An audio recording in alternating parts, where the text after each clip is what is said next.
Tuhan telah membuat perjalananku berhasil. Shalom saudaraku yang dikasihi Tuhan.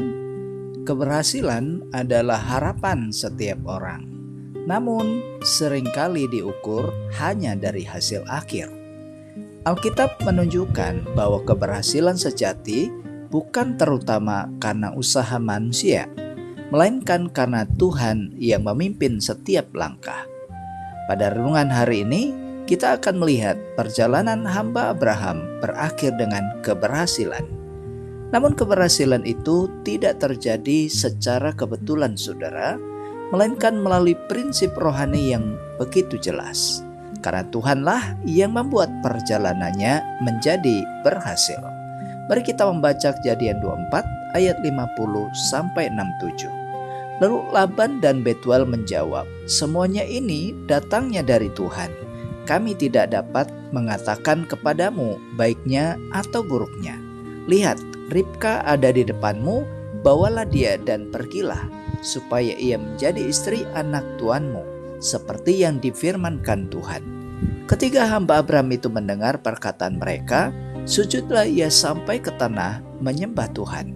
Kemudian hamba itu mengeluarkan perhiasan emas dan perak, serta pakaian kebesaran, dan memberikan semua itu kepada Ribka, juga kepada saudaranya, dan kepada ibunya diberikannya pemberian yang indah-indah. Sesudah itu makan dan minumlah mereka, ia dan orang-orang yang bersama-sama dengan dia, dan mereka bermalam di situ. Paginya sesudah mereka bangun, berkatalah hamba itu, "Lepaslah aku pulang kepada tuanku." Tetapi saudara Ribka berkata serta ibunya juga, "Biarkanlah anak gadis itu tinggal pada kami bareng 10 hari lagi, kemudian bolehlah engkau pergi." Tetapi jawabnya kepada mereka, "Janganlah tahan aku, sedang Tuhan telah membuat perjalananku berhasil. Lepaslah aku, supaya aku pulang kepada tuanku." Kata mereka, "Baiklah, kita panggil anak gadis itu dan menanyakan kepadanya sendiri." Lalu mereka memanggil Ribka dan berkata kepadanya, "Maukah engkau pergi beserta orang ini?" Jawabnya, "Mau." Maka Ribka, saudara mereka itu, dan inang pengasuhnya beserta hamba Abraham dan orang-orangnya dibiarkan mereka pergi.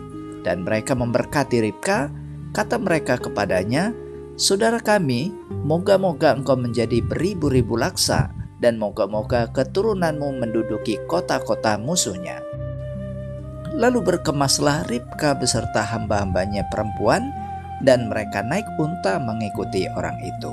Demikianlah hamba itu membawa Ribka lalu berjalan pulang. Adapun Ishak telah datang dari arah sumur Lahiroi, ia tinggal di tanah Negeb. Menjelang senja, Ishak sedang keluar untuk berjalan-jalan di padang. Ia melayangkan pandangnya, maka dilihatnyalah ada unta-unta datang. Ribka juga melayangkan pandangnya, dan ketika dilihatnya Ishak, turunlah ia dari untanya. Katanya kepada hamba itu, "Siapakah laki-laki itu yang berjalan di padang ke arah kita?" Jawab hamba itu, "Dialah tuanku itu." Lalu Ribka mengambil telekungnya dan bertelekunglah ia. Kemudian hamba itu menceritakan kepada Ishak segala yang dilakukannya.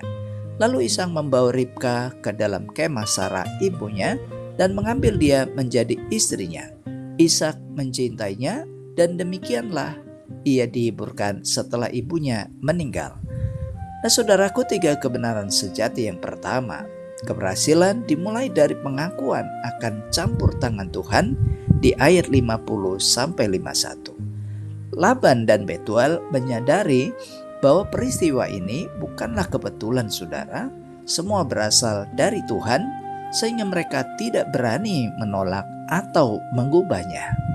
Dalam Amsal 19 ayat 21 berkata, "Banyaklah rancangan di hati manusia, tetapi keputusan Tuhanlah yang terlaksana."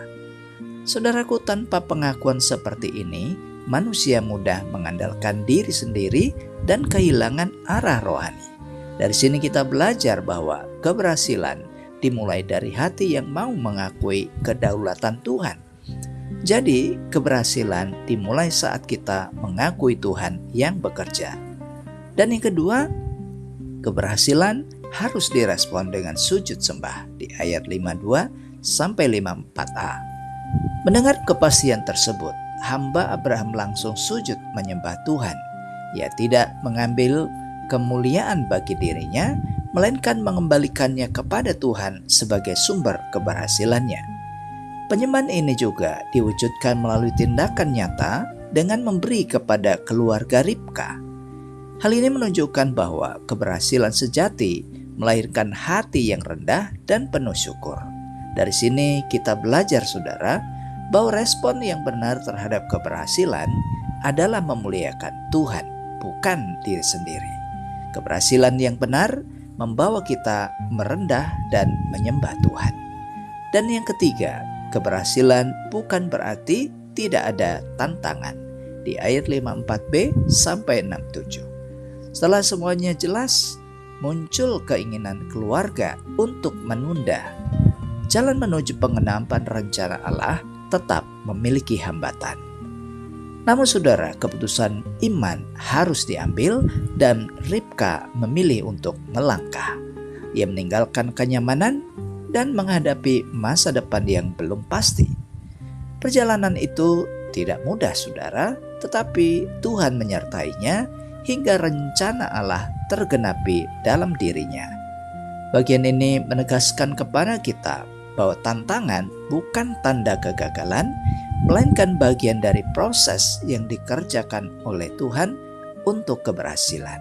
Dari sini kita belajar bahwa keberhasilan dalam Tuhan tetap melalui ujian, tetapi tidak pernah tanpa penyertaannya. Saudaraku, keberhasilan dalam Tuhan tetap melewati tantangan, tetapi berakhir dalam penggenapan Allah. Melalui Yesus Kristus, kita melihat keberhasilan sejati dalam ketaatan kepada Allah. Ia menyelesaikan tugas yang diberikan Bapa dengan sempurna. Yohanes 17 ayat 4 berkata, "Aku telah menyelesaikan pekerjaan yang Engkau berikan." Di dalam Kristus, kita belajar bahwa hidup yang berhasil adalah hidup yang dipimpin dan diselesaikan oleh Tuhan. Mari kita merefleksikan firman Tuhan hari ini. Apakah saya mengakui peran Tuhan dalam hidup saya? Apakah saya merespon berkat Tuhan dengan penyembahan? Dan apakah saya tetap percaya kepada Tuhan di tengah tantangan yang saya hadapi? Mari kita berdoa. Tuhan Allah yang setia dan baik, di dalam nama Yesus Kristus, ajar aku untuk tetap terus mengakui pekerjaan-Mu dalam hidupku. Bentuk hatiku untuk menyembah dan tetap setia dalam setiap proses yang Engkau izinkan kepadaku. Di dalam nama Tuhan Yesus, aku berdoa. Amin. Saudaraku, mari arahkan hati dan terimalah berkat Tuhan. Tuhan memberkati saudara dan menuntun setiap langkah hidup saudara dan membuat perjalanan saudara berhasil dalam kehendak-Nya dari saat ini sampai selama-lamanya. Amin. Jika membutuhkan doa, pendampingan rohani, dan konseling, saudara bisa menghubungi nomor yang tertera pada deskripsi video ini. Demikian firman Tuhan hari ini. Terima kasih, Tuhan Yesus memberkati, dan sampai jumpa pada renungan SKS selanjutnya. Shalom.